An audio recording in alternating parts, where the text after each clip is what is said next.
Seventh day Adventist church Baptist Palem వారి ఆధ్వర్యంలో దేవుని యొక్క వాక్యాన్ని మనం ధ్యానం చేసుకుందాం. యెహోవా ఆశ్చర్యకార్యములు చేసి ఉన్నాడు, ఆయన గూర్చి కొత్త పాట పాడుడి. కీర్తన గ్రంథము 98వ అధ్యాయము మొట్టమొదటి వాక్యం.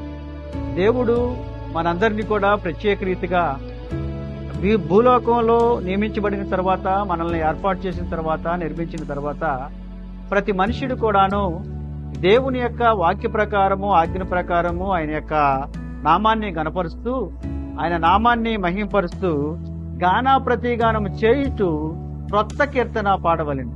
కొత్త కీర్తన పాడటం ద్వారా దేవుని యొక్క ఆశీర్వాదాలు నిండుగా పొందుకోగలుగుతాం. కొత్తదనం అనేది దేవుని యొక్క ఆశీర్వాదాల్లో ప్రథమంగా దేవుని యొక్క సన్నిధిలో ఆశీర్వదించబడటం, దీవించబడటం అనేది మనందరూ కూడా తెలుసుకుని దాని ప్రకారం జీవించాలని దేవుడు మనందరిని కూడా దీవించును గాక. ఆమేన్.